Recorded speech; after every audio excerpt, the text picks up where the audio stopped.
Hi everyone, welcome back to way to media. ఈరోజు మనం వార్తల్లోకి వెళ్ళినట్టయితే జూబ్లీ సమస్యలకు శాశ్వత పరిష్కారం, నియోజకవర్గ ప్రజలకు ఇచ్చిన హామీలను నెరవేరుస్తున్నాం అంటూ మంత్రి వివేక్ వ్యాఖ్య.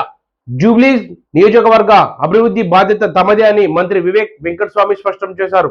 65 లక్షలతో శనివారం నుంచే డ్రైనేజీ ఓవర్ఫ్లో సమస్యను పరిష్కరించేందుకు పనులు ప్రారంభిస్తున్నామన్నారు. కాళేశ్వరం పేరుతో గత బీఆర్ఎస్ లీడర్లు లక్షల కోట్లు దుర్వినియోగం చేశారని, 10 ఏళ్లు పాలించి 8 లక్షల కోట్లు అప్పు చేశారని విమర్శించారు.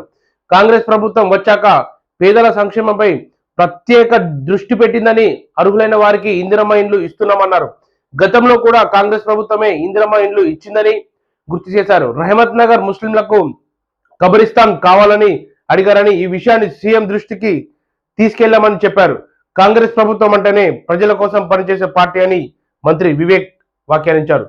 ఇప్పుడు జూబ్లీహిల్స్ నియోజకవర్గ సమస్యలన్నీ పూర్తిగా పరిష్కారం అవుతున్నాయి, దానికి కాంగ్రెస్ ప్రభుత్వం ముందడుగు వేసిందంటూ వివరించారు. Thank you. మరో మంచి న్యూస్తో మీ ముందుకు వస్తా. బాయ్.